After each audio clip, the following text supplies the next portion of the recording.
قتل حسین اصل میں مرگ یزید ہے، قتل حسین اصل میں مرگ یزید ہے۔ اسلام زندہ ہوتا ہے ہر کربلا کے بعد، اسلام زندہ ہوتا ہے ہر کربلا کے بعد۔ حضرات محترم، یہ ماہ مبارک اسلامی سال کا اول مہینہ جو شہادت سے شروع ہو کر اور شہادت ہی پر یہ سال کا آخری مہینہ ختم ہوتا ہے۔ اول مہینے میں شہادت امام علی مقام امام حسین رضی اللہ تعالیٰ عنہ، اور آخری مہینے میں حضرت اسماعیل ذبیح اللہ کی قربانی۔ اللہ کریم قرآن مقدس میں ارشاد فرماتا ہے وَلَا تَقُولُوا لِمَنْ يُقْتَلُ فِي سَبِيلِ اللَّهِ أَمْوَاتٌ بَلْ أَحْيَاءٌ وَلَكِنْ لَا تَشْعُرُونَ۔ اے لوگوں، جو اللہ کی راہ میں قتل کیے جائیں، جو اللہ کی راہ میں اپنی جان کی بازی لگا دے، جو اللہ کی راہ میں اپنی جان کا نذرانہ پیش کر دے، اسے مردہ مت کہو، بلکہ وہ زندہ ہے اور تمہیں ان کی زندگی کا شعور نہیں ہے۔ حضرات، اللہ تبارک و تعالیٰ نے جہاں شہیدوں کو مردہ کہنے پر پابندی لگائی ہے، وہیں دوسرے مقام پر اللہ کریم فرماتا ہے وَلَا تَقُولُوا لِمَنْ يُقْتَلُ فِي سَبِيلِ اللَّهِ أَمْوَاتٌ بَلْ أَحْيَاءٌ عِنْدَ رَبِّهِمْ يُرْزَقُونَ۔ جو اللہ کی راہ میں قتل کیے جائے انہیں مردہ مت کہو، بلکہ وہ زندہ ہیں اور اللہ تبارک و تعالیٰ انہیں رزق دیتا ہے۔ اب آپ سمجھ سکتے ہیں، جس نے بھی اپنی جان کی بازی رب کائنات کی راہ میں لگا دی، جس نے بھی اپنے جان کا نذرانہ بارگاہ خداوندی میں پیش کر دیا، اسلام کی تحفظ و بقا کے لیے، اسلام کی حفاظت کے لیے، شریعت محمدیہ کی حفاظت کے لیے اپنے جان کی بازی کو بارگاہ خداوندی میں لگا دیا، رب کائنات کی بارگاہ میں اپنی جان کا نذرانے کو پیش کر دیا، اللہ فرماتا ہے وہ زندہ ہے، تمہیں ان کی زندگی کا شعور نہیں ہے، تمہیں یہ بھی پتہ نہیں ہے کہ وہ زندہ ہے، تم اپنے وہم و گمان میں یہ سوچتے ہوگے کہ وہ مر کر چلے گئے اس دنیا سے، لیکن نہیں، جو اللہ کی راہ میں اپنی جان کو پیش کر دیا وہ اللہ کے نزدیک زندہ ہے۔ حضرات محترم، محرم الحرام کا وہ مقدس مہینہ جس میں ایک دن عاشورے کا دن ہوتا ہے، عاشورہ کی بہت بڑی فضیلت ہے۔ یہ نہیں کہ صرف امام علی مقام کی شہادت کی وجہ سے اسے فضیلت ملی، ایسا نہیں ہے، بلکہ عاشورہ کے دن کو روز اول سے ہی فضیلت کا حامل بنایا گیا ہے، اس لیے کہ اسی عاشورے کے دن کو اللہ تبارک و تعالیٰ نے زمین و آسمان کی تخلیق فرمائی ہے، اسی عاشورے کے دن میں اللہ تبارک و تعالیٰ نے حضرت آدم کی تخلیق فرمائی ہے، اسی عاشورے کے دن میں حضرت نوح علیہ السلام کی کشتی کو جودی پہاڑ سے لگایا گیا ہے، اسی عاشورے کے دن میں حضرت ابراہیم کو ابراہیم پر نار نمرود گلزار کیا گیا ہے، اسی عاشورے کے دن میں حضرت یونس علیہ السلام کو مچھلی کے پیٹ سے دوبارہ زندہ واپس کیا گیا ہے، اسی عاشورے کے دن میں حضرت ادریس علیہ السلام کو آسمان پر اٹھایا گیا ہے اور جنت میں پہنچایا گیا ہے، اسی عاشورے کے دن میں حضرت عیسیٰ علیہ السلام کو آسمان پر اٹھایا گیا ہے، اسی عاشورے کی اتنی بڑی فضیلت ہے، لیکن اس فضیلت میں اور چار چاند لگ گیا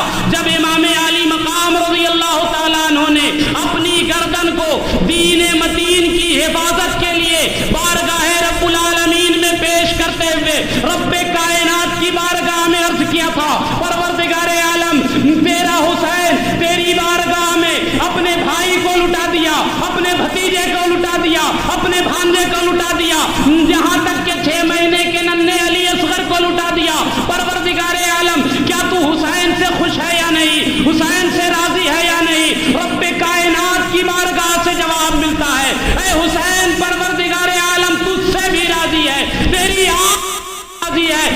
آل و اولاد ہے۔ میرے محترم بزرگوں اور دوستوں، امام حسین نے مدینہ چھوڑا، کس لیے مدینہ چھوڑا؟ اسلام کی بقا کے لیے۔ امام حسین نے نانا کا مزار چھوڑا، کس لیے چھوڑا؟ اسلام کی تحفظ و بقا کے لیے۔ امام حسین نے بھائی کے آستانے کو چھوڑا، ماں کی تربت کو چھوڑا، کس لیے چھوڑا؟ امام عالی مقام نے صرف اسلام کی تحفظ و بقا کے لیے۔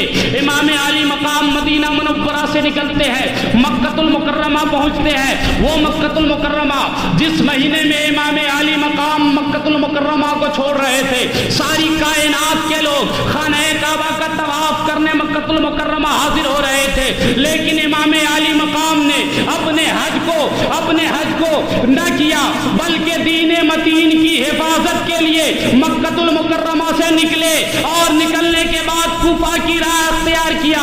سب سے پہلے امام مسلم ابن عقیل کو کوفہ کی طرف روانہ کیا تھا، اے میرے بھائی مسلم جاؤ، کوفہ کے حالات کا پتہ لگا کر میرے پاس آؤ، چونکہ امام عالی مقام کی بارگاہ میں کوفہ والے کے اتنے خطوط آئے تھے جن کا شمار کرنا مشکل ہو رہا تھا۔ بعض روایتوں میں بتایا جاتا ہے کہ 3 اونٹ کے برابر کوفہ سے خط آئے تھے، بعض میں 3000 خطوط کا ذکر ہے، بعض میں 313 خطوط کا ذکر ہے۔ حالانکہ امام عالی مقام کی بارگاہ میں جب یہ خطوط آئے اور تمام خطوط کے الفاظ یہی تھے، یا امام ہم آپ کی بیعت کرنے کے لیے تیار ہے، ہم آپ کو اپنا خلیفہ ماننے کے لیے تیار ہے، ہم آپ کو اپنا رہنما ماننے کے لیے تیار ہے۔ آپ کوفہ کی سرزمین پر تشریف لے آئے۔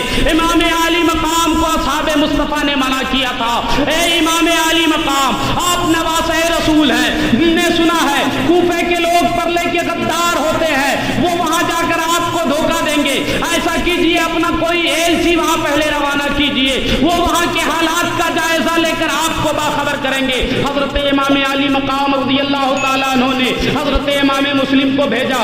امام مسلم رضی اللہ تعالیٰ عنہ کوفہ کی سرزمین پر پہنچتے ہیں، جو ہی ابن یزید کو خبر ملتی ہے کہ امام عالی مقام نے اپنا ایلچی مسلم بن عقیل کو کوفہ کی سرزمین پر روانہ کیا ہے، ادھر کوفہ والے نے حضرت مسلم بن عقیل کو ہاتھوں ہاتھ لیا اور امام حسین کے نام پر حضرت امام مسلم کے ہاتھ پر بیعت کی۔ وہی امام مسلم جو امام مسلم کے پیچھے کوفہ کے لوگ نماز پڑھ رہے تھے، 5 وقت کی نماز پڑھ رہے تھے، لیکن جب یزید نے اپنا گورنر ابن زیاد کو بنا کر کوفہ بھیجا، کوفہ میں جا کر ابن زیاد نے اعلان کر دیا جو مسلم ابن عقیل کا ساتھ دے گا اس کا سر تن سے جدا کر دیا جائے گا، اس کو قتل کر دیا جائے گا۔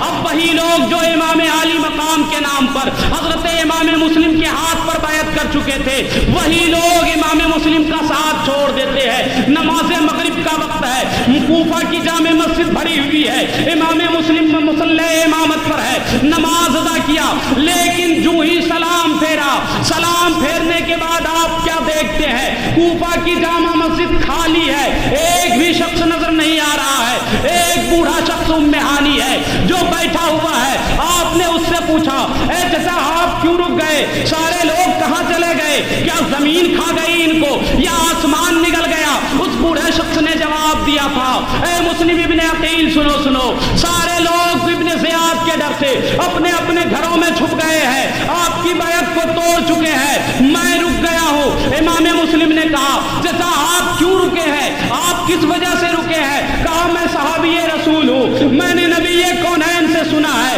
کہ جو میرے آل سے محبت کرے گا وہ مجھ سے محبت کرے گا، اور جو مجھ سے محبت کرے گا وہ پروردگار عالم سے محبت کرے گا، اور جس نے پروردگار عالم سے محبت کی اس کا ٹھکانہ جنت الفردوس بنا دیا جائے گا۔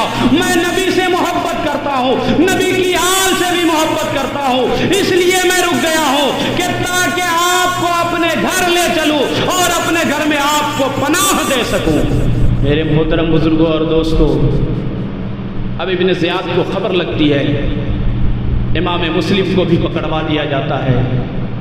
امام مسلم کو گورنر ہاؤس کے سب سے اونچے منزلے سے دھکا دے کر گرا دیا جاتا ہے۔ امام مسلم جامع شہادت نوش فرما لیتے ہیں۔ امام حسین کو جب خط آئے، امام مسلم نے جب خط لکھا کہ کوفے کے حالات ٹھیک ہیں، تو امام حسین مکۃ المکرمہ سے کوفہ کی طرف روانہ ہو چکے تھے۔ راستے میں آپ کو خبر ملتی ہے کہ امام مسلم شہید کر دیے گئے۔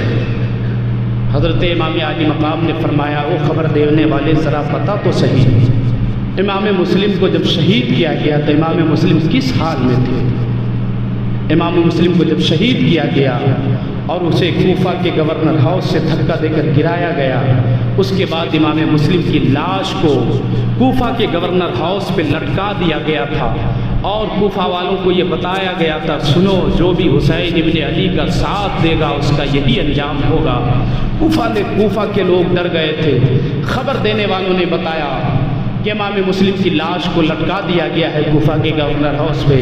امام حسین فرماتے ہیں اللہ کا شکر ہے میرا بھائی شہید ہوا، لیکن شہید ہونے کے بعد بھی اللہ نے اس کے سر کو بلند فرما دیا، اور وہ تمام لوگوں سے سب سے اوپر ہے، سب سے بلند ہے۔ یہی وجہ ہے اللہ تبارک و تعالیٰ نے قرآن مقدس میں فرما دیا کہ جو لوگ اللہ کی راہ میں شہید ہو جائیں، قتل کیے جائیں، انہیں مردہ مت کہو بلکہ وہ زندہ ہے، تمہیں ان کی زندگی کا شعور نہیں ہے۔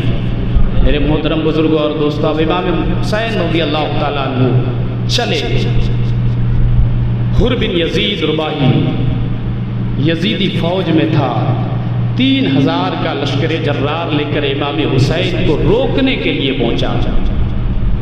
حر نے امام عالی مقام سے کہا یا امام میں حکومت کے آگے مجبور ہوں، آپ میری بات مانیں، آپ یہاں سے واپس چلے جائیں۔ امام عالی مقام فرماتے ہیں کہ میں نواسہ رسول ہوں، میرا بڑھا ہوا قدم پیچھے نہیں ہٹتا، اس لیے کہ میں کسی کے حق کو غصب کرنے کے لیے نہیں جا رہا ہوں، بلکہ دین اسلام کی حفاظت اور تحفظ و بقا کے لیے جا رہا ہوں۔ حر نے 3 وقت کی نمازیں امام عالی مقام رضی اللہ تعالیٰ عنہ کے پیچھے پڑھی۔ حر نے کہا حضور ایسا ہے میں اپنے لشکر کو روکتا ہوں، رات کی تاریکی میں تنہائی میں آپ یہاں سے کسی اور مقام پر چلے جائیں، میں اپنی فوج کو واپس لے کر چلا جاؤں گا۔ حر اپنی فوج کو لے کر واپس چلا گیا۔ امام عالی مقام اپنے قافلے کو روانہ کر دیے۔ ایک مقام آتا ہے جو ریگستان ہے، جہاں جھاڑیاں ہیں، جہاں میدانیں ہیں، امام عالی مقام نے وہاں پڑاؤ ڈالنے کا حکم دیا اور اپنے اصحاب سے پوچھا ہے میرے اصحاب بتا تو صحیح یہ کون سا مقام ہے؟ کسی نے کہا اسے ارض ماریہ کہا جاتا ہے، کسی نے کہا کرب و بلا کہا جاتا ہے۔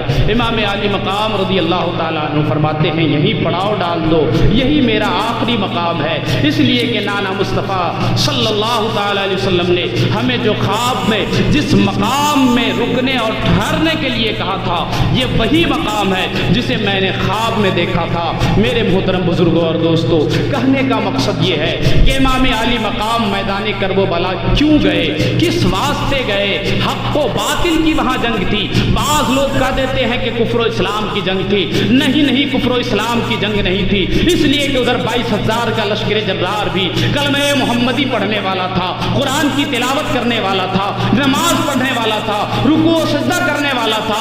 امام عالی مقام کی 72 کی جماعت بھی قرآن کی تلاوت کرنے والی تھی، نمازیں پڑھنے والی تھی، رکوع و سجدہ کرنے والی تھی، اس لیے کفر و اسلام کی جنگ نہیں تھی، وہاں حق و باطل کی جنگ تھی، اس لیے کہ امام عالی مقام حق پر تھے اور یزید باطل پر تھا، اس لیے کہ اس نے جس چیز کو منظر عام پر رکھا تھا، شراب کو اللہ تعالیٰ نے حرام قرار دیا ہے، نص قطعی سے شراب حرام ہے، شراب حرام ہے، لیکن یزید نے اس کو اپنے محل میں جائز کر دیا تھا۔ یزید خود شراب پیتا تھا، اس کے کارندے خود شراب پیتے تھے۔ امام عالی مقام کی یہی تو جنگ تھی کہ اگر میں یہاں آج یزید کے ہاتھ پہ اپنا ہاتھ دے دیتا ہوں تو کل قیامت تک جتنے بھی حکومت کرنے والے ہوں گے وہ شریعت محمدیہ کو اپنے حساب سے چلائیں گے اور شریعت محمدیہ میں اپنے قانون کو نافذ کریں گے۔ اس لیے امام عالی مقام نے منع کر دیا تھا، اے یزید سن، میں تمہارے ہاتھ میں ہاتھ نہیں دے سکتا، اس لیے کہ یہ ہاتھ کو ہم نے نانا مصطفیٰ کے ہاتھ میں دے دیا ہے، اور جو نانا مصطفیٰ کے ہاتھ میں ہاتھ پہنچ چکا ہے وہ اب کسی غیر کے حوالے نہیں کیا جا سکتا۔ میرے محترم بزرگ اور دوست، اس لیے میدان کرب و بلا کی جنگ کفر و اسلام کی جنگ نہیں تھی، حق و باطل کی جنگ تھی۔ وہاں حق پر کون تھا، باطل پر کون تھا؟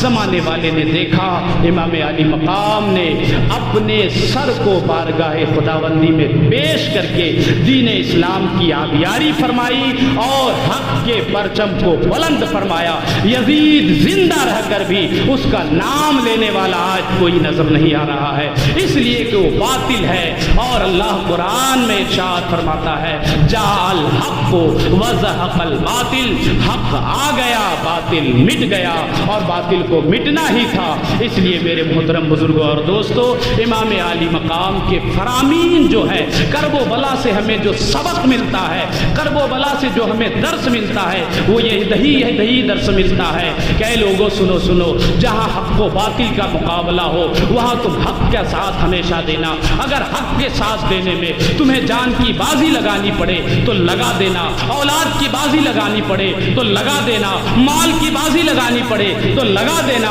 لیکن ہمیشہ حق کا ساتھ دینا، اس لیے کہ اللہ تبارک و تعالی حق کے ساتھ ہے اور ہمیشہ وہ حق کے ساتھ ہی رہتا ہے۔